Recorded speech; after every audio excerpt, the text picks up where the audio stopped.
जय हिंद मेरे डियर साथी, मैं आपका साथी विकास और आज हम देखने वाले हैं rubber as a packaging material.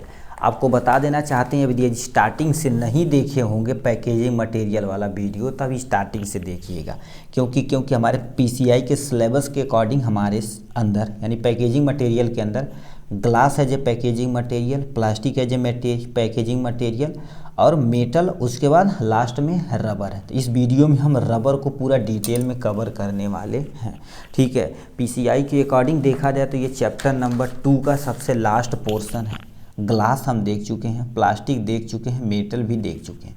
बचा हुआ तुम्हारे पास रबर, ये हमारे पास पूरी तरह से दूसरा चैप्टर ख़त्म हो जाएगा। उसके बाद आपका एक दिन या दो से तीन वीडियो में ये ख़त्म हो जाएगा, अपना काम हो जाएगा। ठीक 3 चैप्टर, फिर 1 2 3 चैप्टर बचेगा, अपना काम हो जाएगा। तो सबसे पहले हम देख लेते हैं rubber as a packaging material. ठीक, अब rubber as a packaging material sir क्या होता है? देखिए, बहुत सारा पैकेजिंग मटेरियल देखे हैं, तो इसी तरह से रबर भी प्रयोग की जाती है। ठीक, जैसे अभी डिब्बा देखेंगे ना, डिब्बे के ऊपर जो लगा होता है कार्क, ठीक है, जैसे इंजेक्शन अभी लगा होता है ना, ठीक है, इंजेक्शन वाले में देखे होंगे। ठीक, इंजेक्शन के ऐसे डिब्बे पे आप देखे होंगे। ठीक है, इंजेक्शन वाला जैसे कुछ इंजेक्शन खरीदते होंगे, ठीक है, तो ऐसे लगा होता है। ठीक, इससे हम खींच के फिर ऐसे ही लगा दिया जाता है। तो ये जो बना होता देखेंगे किसका बना होता है? रबर का। और आपको बता देना चाहते हैं, जैसे अभी आप इंजेक्शन देखे होंगे, ठीक है, इंजेक्शन देखे होंगे ऐसे, ठीक है, तो इसके अंदर रबर वाला पोर्शन होता है यहाँ से, तो ये खींच के, ठीक है, ये वाला तुम्हारे पे जब खींचा जाता है तो यहाँ पर जो लगा होता है ये वाला पोर्शन, वो भी किसका बना होता है? रबर का। ऐसे देखेंगे तो आपको समझ में आएगा, ये भी रबर का बना होता है। तो ये सब जो रबर का ही बना होता है। और कैथेटर, जिसे किसी को यूरिन कैथेटर लगा होता है ना, कैथेटर मतलब पेशाब की थैली लगी होती है, तो उसके अंदर पेशाब वाला जो अंदर का नली गई होती है वो भी किसका बना होता है? एक्चुअल में रबर का बना होता है। तो क्या लिख रखा है? रबर एक इलास्टिक सब्सटेंस होता है। ये इलास्टिक है, इलास्टिक, ये इसे कर देना। ठीक है, रबर एक इलास्टिक सब्सटेंस होता है जो मुख्यतः रबर ट्री यानी रबर ट्री से प्राप्त किया जाता है। रबर पेड़ होता है, उसी से ये प्राप्त किया जाता है। ठीक, जैसे पेड़ में होता है ना, तो पेड़ में ऐसे थोड़ा सा कट कर देते हैं, जैसे पेड़ हो गया ना, तो पेड़ को थोड़ा सा ऐसे कट करके यहाँ पर उसे लगा देते हैं। अब जब भर जाता है तो अपना जो भी प्रोसेस रहता है उसके थ्रू वो साफ करके अपना रबर बना लेते हैं। तो रबर एक इलास्टिक सब्सटेंस होता है जो मुख्यतः रबर ट्री से प्राप्त होता है। ठीक, ये हो गया इनके बारे में। रबर का उपयोग फार्मास्यूटिकल इंडस्ट्री में अलग अलग क्षेत्रों में प्रयोग किया जाता है। मतलब रबर का प्रयोग देखा जाए तो फार्मास्यूटिकल इंडस्ट्री मतलब फार्मास्यूटिकल कंपनियां जो होती हैं अलग अलग चीज़ों में प्रयोग करती हैं। कैसे? जैसे कोई चीज़ सील करने के लिए, सील अभी आपको बताएं, ठीक, सील करने के लिए। क्लोजर मतलब ढक्कन बनाने के लिए प्रयोग किया जाता है। ठीक, और कैथेटर मतलब जो पेशाब की नली होती है, ठीक, वो हमारे शरीर के जो अंदर जाती है, वो कैथेटर भी किसका बना होता है? रबर का बना होता है। ठीक, और क्या लिखा? इंजेक्शन वाल जंक्शन मतलब इंजेक्शन का जो अंदर वाला जंक्शन वाला जो पोर्शन होता है, ये वाला पोर्शन, ठीक है, जो वाले ये वाला पोर्शन जो होता है किसका बना होता है? एक्चुअल में आपका कैथेटर, वो भी सॉरी इंजेक्शन का जो वाल जंक्शन होता है वो भी किसका बना होता है? रबर का बना होता है। ये आपका इंट्रोडक्शन पोर्शन हो गया। ठीक, अब ये 2 तरह के होते हैं हमारे सिलेबस के अकॉर्डिंग। एक नेचुरल रबर पढ़ना पड़ेगा, एक सिंथेसिस। क्योंकि आपको बता देना चाहते हैं, देखिए रबर जब पढ़े थे तो एक नेचुरल था, एक सिंथेटिक। जैसे पीसीआई कह रखा उसी तरह से हम पढ़ा रहे भाई। ऐसे नहीं कि रबर बढ़ा दें थोड़ा सा, एडवांटेज डिसएडवांटेज खत्म, नहीं। जैसे आपको हर एक क्वेश्चन, देखिए किसी भी टीचर से आप पढ़िए, आपका कॉन्सेप्ट क्लियर होना चाहिए और हर एक क्वेश्चन मतलब जितने भी डाउट हो सब क्लियर होना चाहिए। किसी भी टीचर से आप पढ़ें तभी समझ लो पढ़ाई मान्य है, नहीं तो अनबुझी आप पढ़ रहे हैं। ठीक है, इसको थोड़ा सा छोटा कर दिया जाए। ठीक, तो 2 तरह के होते हैं, पहला नेचुरल और एक सिंथेटिक। नेचुरल मतलब नाम से ही पता है, ये मुख्यतः क्या कर रही है? तो प्रकृति से प्राप्त किए जाते हैं। प्रकृति मतलब चाहे पेड़ से, ठीक, चाहे किसी अन्य प्रोसेस से, मतलब प्रकृति से प्राप्त होते हैं, तो उसको क्या बोला जाता है? नेचुरल बोला जाता है। तो क्या लिखा? यह मुख्यतः प्रकृति से प्राप्त किया जा सकता है। ये भी 2 तरह के होते हैं, एक सॉफ्ट रबर, एक हार्ड रबर होता है। सॉफ्ट रबर के अंतर्गत पॉली आइसोप्रीन आता है। क्या होगा? पोलो यानी पॉली आइसोप्रीन। अब ये जो स्टॉपर होते हैं मतलब ढक्कन बनाने के लिए, क्लोजर वाले चीज़ बनाने के लिए प्रयोग किए जाते हैं।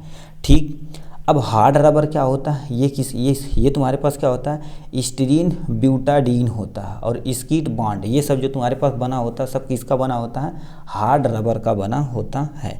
अब रबर काहे प्रयोग करते हैं इसके लिए आपको बता देते हैं। जैसे अभी मान लेते हैं कोई आप दवाइयाँ ऐसे लिए हैं, ठीक है, दवाइयाँ लिए हैं यहाँ पर है। अब बताओ प्लास्टिक यदि रहता तो एक बार यदि आप प्लास्टिक से खींचते तो छेद हो जाता, उल्टा करते तो दवाइयाँ गिर जाती। बट इसमें आप क्या करते हैं, तो इंजेक्शन लगा के अपना जो भी चीज़ रहता है, ठीक है, ऐसे करके यहाँ से आप खींच लेते हैं, ठीक है, ऐसे खींच लेते हैं। फिर इसमें क्या कर देते हैं, जब फिर मन करता है फिर खींच लेते हैं, मतलब ये करते रहते हैं। तो ये बताइए ये ख़राब नहीं होता, क्यों? क्योंकि रबर अपने आप ऐसे फैल के फिर अपनी जगह पर हो जाता है, इसलिए बोला गया था इलास्टिक सब्सटेंस होता है। ठीक, तो ये दो तरह के तुम्हारे पास रबर होते हैं, प्राकृतिक में सॉफ्ट हो गया और हार्ड रबर हो जाते हैं। अब सिंथेटिक में सर गुरुदेव बता दीजिए थोड़ा सा। सिंथेटिक नाम से ही पता, सिंथेटिक या आर्टिफिशियल भी आप लिख सकते, कहीं कहीं आर्टिफिशियल लिखा रहता किसी किसी बुक में, आप टेंशन मत लीजिएगा, ठीक। अब रबर में तुम्हारे पास सिंथेटिक ये लिखा है ह्यूमन मेड इन लैब, मतलब जाहिर सी बात ये किसके द्वारा, आदमियों के द्वारा लैब में सिंथेसिस किया जाता अथवा बनाया जाता है, इसी को हम सिंथेटिक रबर बोला जाता है।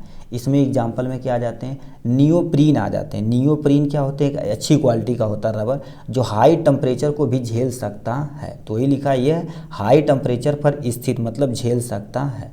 इसका एग्जाम्पल यानी कहाँ पर यूज होता है, स्टॉपर में यूज होता है, ठीक है, स्टॉपर मतलब जो भी बताए हैं ये वाला, स्टॉप करने में इसका प्रयोग किया जाता है। कहाँ चला गया जी, इसमें ये वाला जो डिब्बा होता है ना, इसमें प्रयोग किया जाता है। देखेंगे डॉक्टर ऐसे करके ऐसे खींच लेते हैं, फिर उसी में मल्टी डोजेज के फॉर्म में प्रयोग किया जाता है।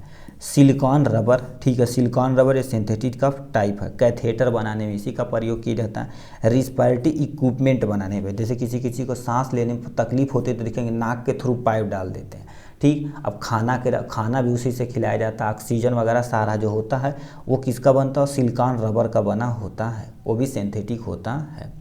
पॉलीआइसोप्रीन होता है, पॉलीआइसोप्रीन ये भी तुम्हारे पास एक सिंथेटिक का पोर्शन होता है। ये इसमें क्या होता है, क्लोजर हो गया, स्टॉपर वगैरह प्रयोग किया जाता है, ठीक। तो ये तुम्हारे पास सिंथेटिक रबर के अंतर्गत हो जाएगा, ठीक है। तो यानी तुम्हारे पास प्राकृतिक यानी, और ये प्राकृतिक हो जाएगा, ये तुम्हारे पास सिंथेटिक यानी संश्लेषित हो जाएगा। तो दो तरह के होते हैं। उसके बाद यूज देख के एडवांटेज और डिसएडवांटेज देख के आपका पूरी तरह से एंडिंग हो जाएगी, ठीक। तो यूज कहाँ पर, अब रबर का यूज कहाँ सर होता है, स्टॉपर बनाने में, स्टॉपर अभी जो बताए हुए हैं।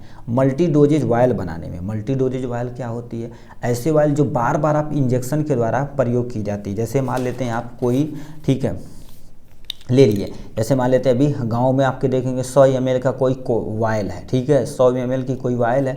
अब मान लेते हैं किसी पशु को लगाना है या किसी आदमी को लगाना है, तो मान लेते हैं यहाँ से 5 ml हमने प्रयोग कर लिया, ठीक है। तो ये पता 45 ml ख़राब थोड़ी ना होगा, अगले दिन बाद में प्रयोग किया जाएगा। तो वही लिखा रहा मल्टी डोजेज जो वायल होती हैं बार बार प्रयोग की जाती हैं, उसका भी तुम्हारे पास जो बना होता है, ठीक, ढक्कन बना होता है, वो भी किसका बना होता है, रबर, वहाँ पर भी प्रयोग किया जाता है। और तुम्हारे पास कप लाइनर, कप की जो लाइनिंग होती है, जैसे कोई लाइनिंग होती है ना, कप की जो लाइनिंग होती है वो भी किसकी बनी होती है, रबर की बनी होती है। सिरिंज में अभी बोले हैं जो वाल जंक्शन वाला पोर्शन जिसमें तुम खींचते हो, ऐसे खींचते हो, वो भी किसका बना होता है, रबर का बना होता है, ठीक। ये हो गया। अब तुम्हारे पास बातें हैं एडवांटेज और डिसएडवांटेज। एडवांटेज क्या होता है, याद रखना दुनिया में किसी चीज़ का फ़ायदा है तो किसी चीज़ का नुकसान भी उतना ही है, ठीक। जितनी आराम वाली चीज़ें हो रही हैं हमारे लिए, समझ लो दुर्लभ वाली काम हो रहा है, ठीक। फ़ायदेमंद हो नुकसान दोनों है। तो ये क्या होते हैं, यह अलग अलग शेप और साइज में अवेलेबल है, मतलब अलग अलग शेप और साइज में अवेलेबल है, कभी छोटा कभी बड़ा, ये सारी चीज़ें।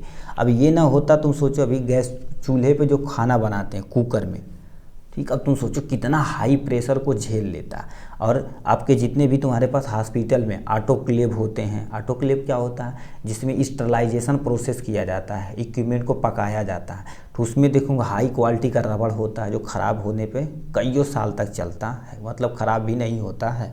अलग अलग शेप और साइज़ के अवेलेबल होते हैं।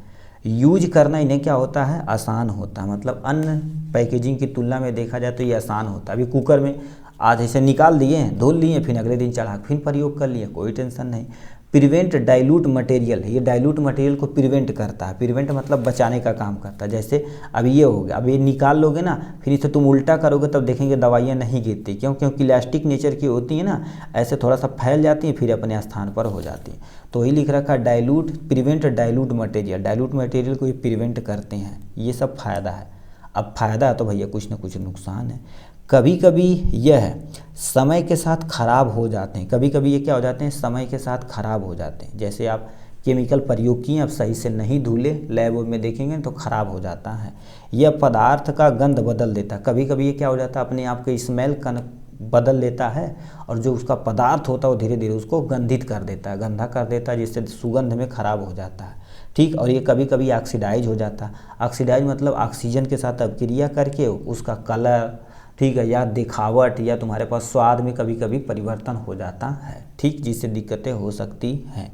तो ये तुम्हारे पास हो जाएगा rubber as a packaging material के बारे में। दोबारा बता देते हैं। ठीक है, ये आपके सामने 2 पॉइंट आप पैकेजिंग मटेरियल पे रबर पे लिखिएगा जब आएगा शॉर्ट नोट तो। ठीक, उसके बाद 2 तरह के होते हैं, एक नेचुरल एक सिंथेटिक हो जाते हैं। उसके बाद यहाँ से आपका यूज, उसके बाद एडवांटेज और डिसएडवांटेज हो जाएगा। ठीक, तो चलिए आज के लिए बस इतना ही। फिर मिलेंगे नेक्स्ट वीडियो में नेक्स्ट टॉपिक के साथ। और तब से आपको बता देना चाहते हैं, यदि आप टारगेट बैच ज्वाइन नहीं किए हैं तो प्लीज़ से प्लीज़ ज्वाइन कर लीजिएगा। टारगेट बैच आप यदि ज्वाइन कर लेते हैं, आपका भाई तब तक बना रहेगा जब तक आपका एग्ज़ाम नहीं हो जाता है। ठीक, तो चलिए आज के लिए बस इतना ही। फिर मिलेंगे नेक्स्ट वीडियो में नेक्स्ट टॉपिक के साथ। तब तक के लिए बाय बाय, टेक केयर।